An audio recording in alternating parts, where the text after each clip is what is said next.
안녕하세요, 여러분. 혹시 룻기 같은 아주 오래된 이야기를 읽으면서 여기서 대체 어떤 의미를 찾아야 하지? 하고 막막했던 적 없으신가요?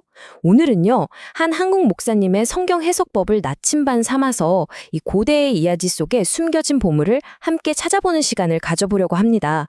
자, 바로 이 질문. 이게 오늘 우리가 풀어야 할 가장 큰 숙제죠.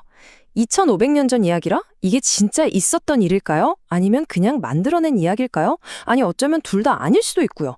이 질문을 머릿속에 딱 넣어두고 한번 같이 그 답을 찾아가 보시죠. 우선 룻기를 바라보는 두 가지 큰 시각부터 살펴볼게요.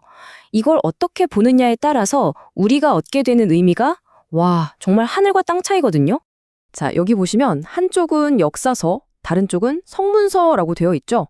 그런데 여기서 진짜 흥미로운 게 뭐냐면요. 목사님은 둘 중 하나가 정답이다 이렇게 말씀하지 않으세요. 오히려 이걸 더 깊이 읽기 위한 출발점으로 삼으시는 거죠. 하나는 있었던 사실 그대로 보는 관점, 다른 하나는 우리에게 교훈을 주는 문학 작품으로 보는 관점. 두 가지 다 의미가 있다는 겁니다. 그럼 방금 나온 성문서라는 말이 좀 생소할 수 있는데요. 쉽게 말해서 지혜 문학 같은 거예요.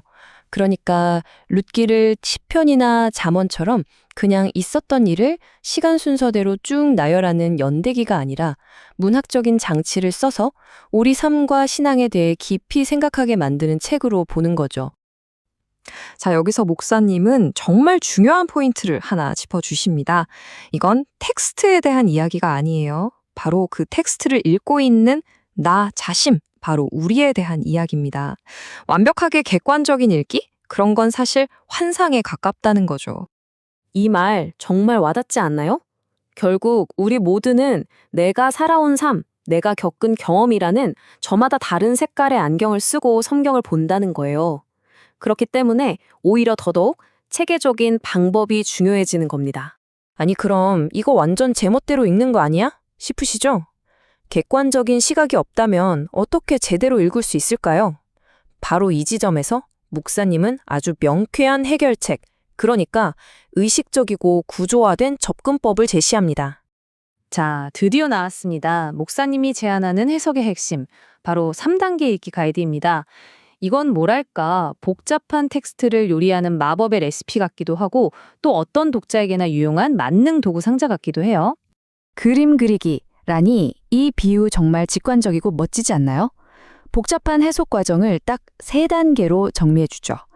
첫째, 스케치하듯 이야기의 뼈대를 잡고, 둘째, 여러 색깔로 디테일을 채워넣고, 마지막으로 완성된 그림을 보면서 그 의미를 내 삶으로 가져오는 거예요.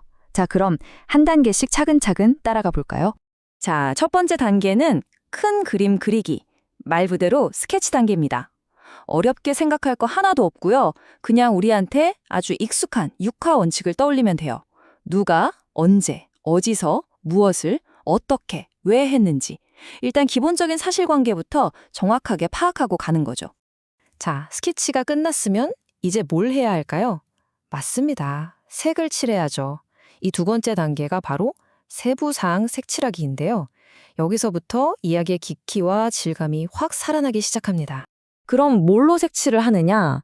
목사님은 여러 가지 분속 도구, 그러니까 다양한 색깔의 물감을 우리 손에 쥐어줍니다. 예를 들어 하나님의 관점이라는 렌즈로 한번 보고 등장인물들의 동기라는 렌즈로 또 한번 보는 거죠.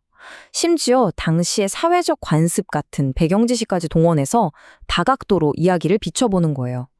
이렇게 하면 숨어있던 의미들이 보이기 시작합니다. 자, 이제 마지막 3단계. 그림 감상하기입니다. 어쩌면 이게 가장 중요할 수도 있어요. 열심히 스케치하고 색칠까지 했는데 그냥 벽에 걸어두고 끝나면 무슨 소용이겠어요. 결국 이 모든 과정은 이 질문 하나를 위한 겁니다. 그래서 이 멋진 그림이, 이 이야기가 오늘을 사는 나에게 대체 무슨 의미가 있지? 하고요. 좋습니다. 그럼 이 3단계 방법을 가지고 룻기를 들여다보면 과연 어떤 그림이 보일까요? 지금부터가 진짜 하이라이트입니다. 이 이야기의 가장 깊은 곳으로 한번 같이 들어가 보시죠.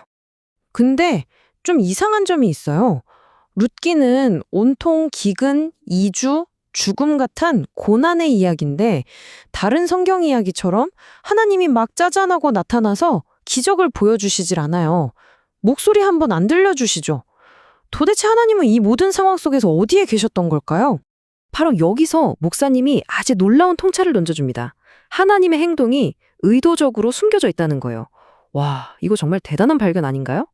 하나님이 안 계신 게 아니라 일부러 보이지 않게 조용히 일하고 계셨다는 거죠. 이게 바로 핵심입니다. 바로 이겁니다. 하나님의 인도하심은 하늘에서 들리는 우렁찬 목소리가 아니라 인간의 조용한 하지만 용기 있는 선택 속에 있다. 와, 정말 멋진 말이죠.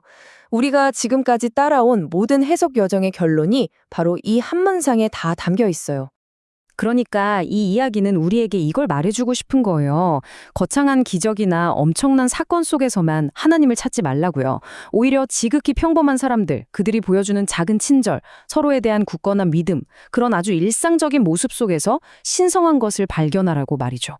자, 이제 마지막으로 이 질문을 여러분 자신에게 한번 던져보셨으면 좋겠습니다.